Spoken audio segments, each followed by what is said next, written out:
নমস্কার। আজ আপনারা এখন দেখছেন জ্যোতির রান্নাঘর।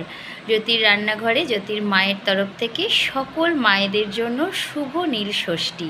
এটা আমাদের বাঙালির প্রতিটা মায়েরা তার সন্তানের মঙ্গল কামনার্থে করে থাকেন, যাতে তার সন্তান সারা জীবন সুস্বাস্থ্য এবং সুন্দরভাবে সকল কিছু বাধা বিপত্তি অতিক্রম করে ভোলেনাথের কাছে মায়েরা প্রার্থনা করেন যাতে তারা সুস্বাস্থ্যের অধিকারী হয় এবং সারা জীবনে যেন কোনো কিছুতে বাধায় না থাকে। দেখুন, মায়েরা সকাল থেকে উপোস করে থেকে সন্ধেবেলা বাবা ভোলেনাথের মাথায় জল ঢেলে এসে তার ভিজে কাপড়ে গঙ্গা স্নান করেন, কোনো মায়েরা হয়তো বাড়িতেও স্নান করেন, করে এসে তারা সন্ধেবেলায় এই সাবু মাখাটা করে থাকে। আমার মা করেছে এখানে দেখুন বড় দানার সাবু যেটা, সেটা ভিজিয়ে রেখেছিল দুপুরবেলায়, সেটা ফুলে দেখুন কেমন সুন্দর হয়ে গেছে। মা হাতে করে তুলে দেখিয়ে দিচ্ছে। তার মধ্যে দিয়েছে দু রকমের সন্দেশ, একটা আমাদের এখানে বলা হয়ে থাকে মাখা সন্দেশ ধরনের, আর একটা হচ্ছে শুকনো সন্দেশ। দিয়েছে দু রকমের কলা, কিছুটা পুরানো নারকেল, আছে চিনি দিয়ে এবার সুন্দর করে হাতের সাহায্যে এটা টিপে টিপে মাখবে। আপনারা সঙ্গে থাকুন এবং দেখতে থাকুন।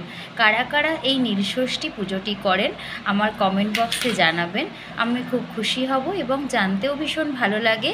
আর আজকের দিনে আমার বাড়ির নিয়ম অনুসারে কোনো আগুনের জিনিস মায়েরা খায় না এবং নিরামিষ হয়, আর এটা খেতেও ভীষণ ভালো লাগে। নিরামিষ রান্নাটি একমাত্র বাড়ির বাকি সদস্যদের জন্য হয়, তবে মায়েরা কিন্তু এই সন্ধেবেলায় সাবু মাখাটাই খায় এবং ফলাহার করে থাকে। আপনাদের বাড়িতে আপনারা কিভাবে কি করেন বলবেন। এই তরমুজটা কাল আসার সময় অফিস থেকে আমার ভাই নিয়ে এসেছিল, তো সেই তরমুজ কেটে নিয়েছে, আছে কিছুটা পরিমাণে এখানে শাকালু।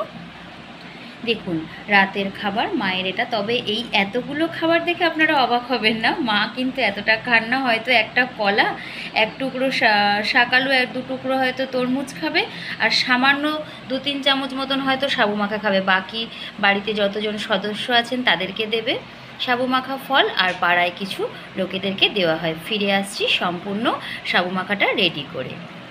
সম্পূর্ণ সাবু মাখাটি দেখুন রেডি হয়ে গেছে। এটা কিন্তু একদিকে শরীরের জন্য ভীষণ উপকারী খেলে, আর খেতেও ভীষণ সুস্বাদু হয়।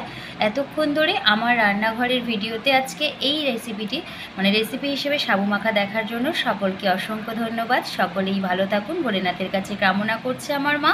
সকলেই সুস্থ থাকুন। তৈরি হয়ে গেল সম্পূর্ণ সাবু মাখাটি। সকলকে অসংখ্য ধন্যবাদ।